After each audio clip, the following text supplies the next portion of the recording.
Have you ever walked into a room and just felt an instant connection with someone? Or a strange, unexplainable unease, even before a single word was spoken? That's not just a vibe or a gut feeling. That's your subconscious talking, picking up on a silent, invisible language that we all speak without even realizing it.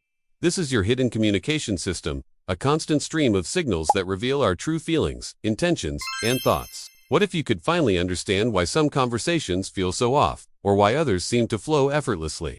What if you could decode this secret language? Today, we're unlocking the secrets of subconscious cues, the invisible language you already speak. Beyond just a general feeling, there are concrete, visible signals your brain is constantly processing, even if you're not consciously aware of them. These are called micro-expressions, fleeting facial movements that last less than a fraction of a second but give away everything.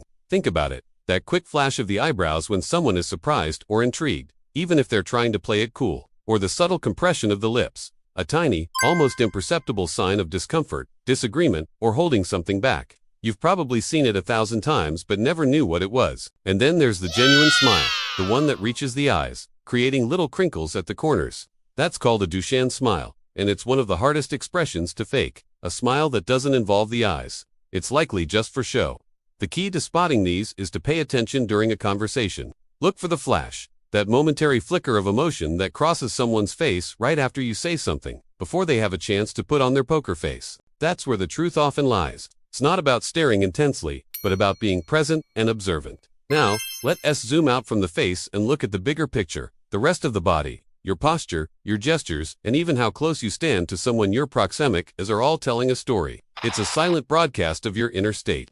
Let's start with open versus closed postures. An open posture and crossed arms and legs, taking up a bit of space signals confidence, and that you're receptive and willing to engage. A closed posture, arms crossed, body turned away, making yourself smaller often signals defensiveness, discomfort, or disinterest. It's like putting up a physical barrier. Then there's mirroring. Have you ever noticed that when you're really connecting with someone, you start to adopt their posture or gestures? If they lean in, you lean in. If they touch their chin, you might find yourself doing the same. This isn't mimicry, it's a subconscious sign of rapport and empathy. It's your brain saying, I'm with you, I get you. Let's talk about a famous, inadosed and often misunderstood concept, power poses. The idea was that standing in an expansive, powerful pose could actually change your brain chemistry and make you feel more confident. While the science on that has been debated, what's undeniable is how these poses are perceived by others. Someone who stands tall, with their shoulders back and head held high, is universally seen as more confident and authoritative than someone who is slouched and looking at the floor. It's a signal of status and self-assurance that's hardwired into our brains. Think about a job interview. Two candidates have the exact same qualifications. One walks in, slumps into the chair, and avoids eye contact.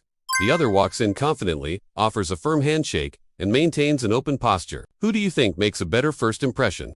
These cues reveal hidden truths about how people feel in the moment, far more than their words might. These silent signals aren't just a one-on-one affair. They scale up and shape the dynamics of entire groups. When people gather, a silent negotiation for social hierarchy begins, and subconscious cues are the currency. Think about a meeting. Who takes up the most space at the table? Who do people physically turn towards when they speak? Who gets interrupted? And who commands attention without even raising their voice? These nonverbal cues often establish who the leader is, long before any formal roles are announced. There's a fascinating phenomenon called limbic resonance, which is basically the idea that emotions are contagious. Your nervous system can literally tune into the emotional state of those around you. If one person in a group is anxious and tense, that feeling can spread like a virus, creating an undercurrent of stress. Conversely, if a leader remains calm and confident in a crisis, their composure can spread, steadying the entire team. This is your brain's way of creating social cohesion. So how can you use this in the real world? Imagine you're in a difficult conversation. Instead of just focusing on the words, pay attention to the body language. Is the other person leaning away, crossing their arms? That's a sign to maybe slow down, check in, and reestablish a connection. Are they mirroring your posture? That's a great sign that you're building rapport. By reading the room this way, you can navigate tricky social landscapes, de-escalate tension, and understand what's really going on beneath the surface of the conversation. Understanding team dynamics becomes less about org charts and more about observing the flow of nonverbal communication. Who supports whom? Who forms subconscious alliances? It's all there if you know what to look for. Now, this isn't just about reading other people. This is about mastering your own subconscious influence. Once you understand the signals, you can start to consciously project the ones that serve you best. You can choose to broadcast confidence, trustworthiness, and approachability. It starts with simple, subtle adjustments. Want to appear more confident? Stand up straight, pull your shoulders back, and keep your head level. It sounds simple, but it makes a world of difference in how you feel and how others perceive you. Want to build trust and rapport? Use that open body language. Keep your hands visible, not stuffed in your pockets. Use gentle mirroring when you're talking to someone to build that subconscious connection.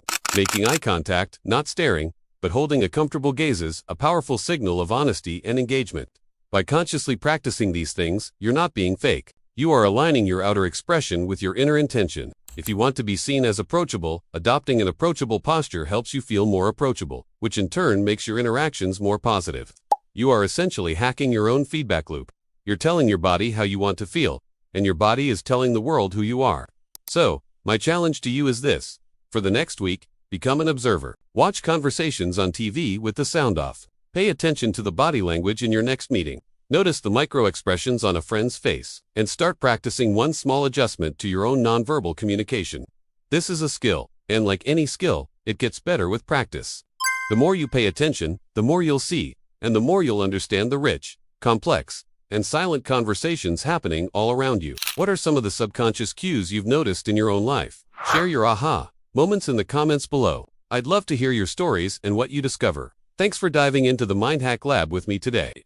If you enjoyed unlocking this hidden language, make sure to like, subscribe, and hit that notification bell so you don't miss our next exploration into the fascinating world of the human mind. See you next time.